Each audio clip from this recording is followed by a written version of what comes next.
नमो भगवती प्रणाम। होलिका दहन की रात्रि विभिन्न साधनाओं के लिए एक अत्यंत ही विशिष्ट रात्रि है। इस रात्रि षष्ठ कर्म से संबंधित उग्र प्रयोग सबसे ज्यादा किए जाते हैं। समस्त प्रकार के बाधाओं की शांति के लिए आज एक आसान सा प्रयोग दे रहा हूं।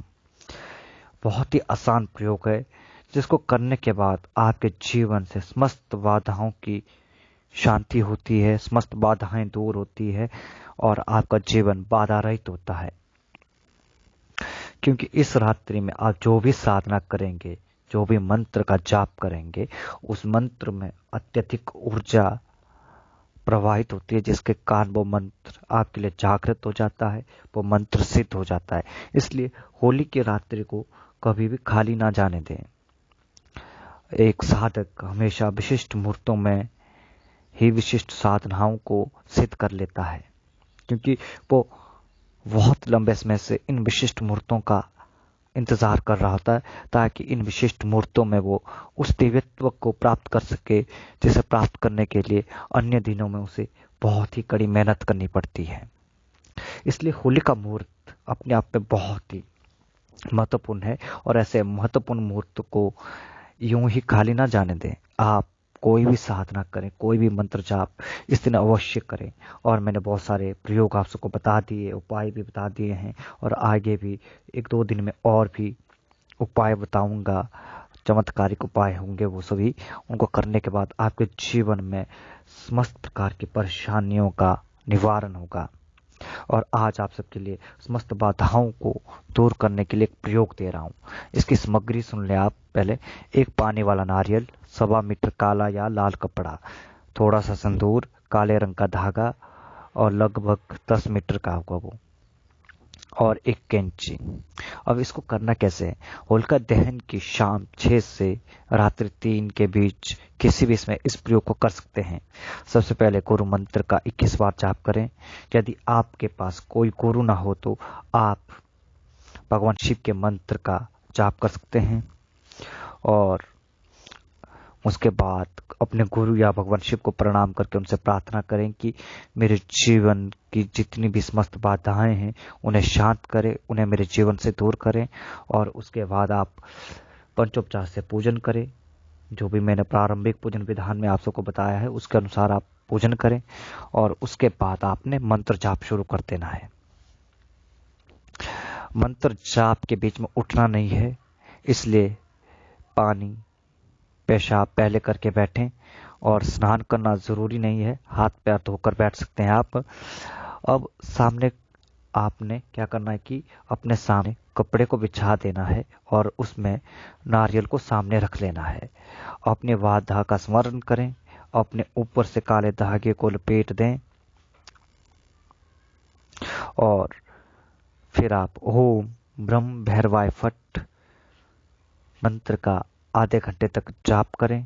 अब धागे को कैंची से काट दें। काटते समय मन में भावना रखें कि काल भैरव आपकी समस्त बाधाओं को काट रहे हैं।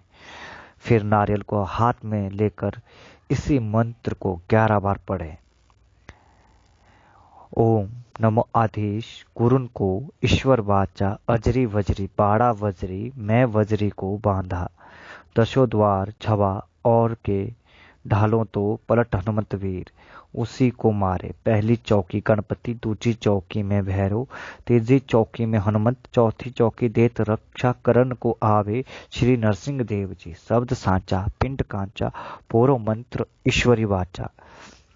अब नारियल लेकर 7 बार अपने सर से पैर तक, पांव तक यानी ऊपर से नीचे फेरते हैं, जैसे उतारे में करते हैं। और इस बात में आप विशेष ध्यान रखें, जो गर्भवती स्त्री हो तो केवल उसको अपने सर से ही 7 बार घुमाना है, उतारना है, पांव तक नहीं लेना है उसे। गर्भवती स्त्री इस बात का ध्यान रखे।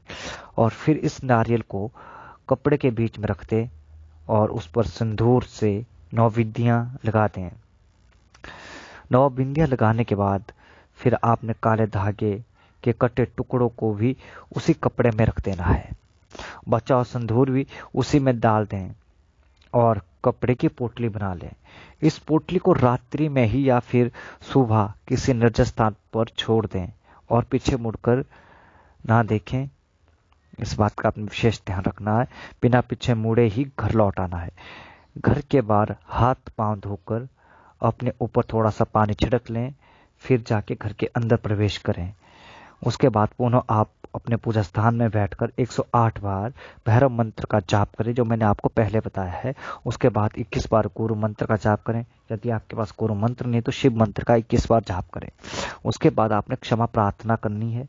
इस प्रकार आपका बाधा निवारण प्रयोग संपन्न होता है। होली की रात्रि में इस प्रयोग को संपन्न करने के बाद आप स्वयं महसूस करेंगे कि आपके जीवन में जो भी समस्याएं थी, जो भी बाधाएं थी, वो सब कैसे छूमंतर हो रही है और धीरे धीरे आपका जीवन पटरी में आने लगेगा। आपका जीवन बाधा रहित होने लगेगा। अगर आप इस होली में भी इस प्रयोग को नहीं कर पाए तो फिर किसी भी अमावस्या को कर सकते हैं। इन छोटे छोटे प्रयोगों को करके व्यक्ति अपने जीवन की तमाम से समस्याओं से समाधान प्राप्त कर सकता है, उनसे मुक्ति प्राप्त पा सकता है। आप इन सब छोटी छोटी चीजों को करिए, तभी आप अपने जीवन को कष्ट रहित, समस्या रहित बना सकते हैं। और भगवती आप सब पर कृपा करें। नमो भगवती।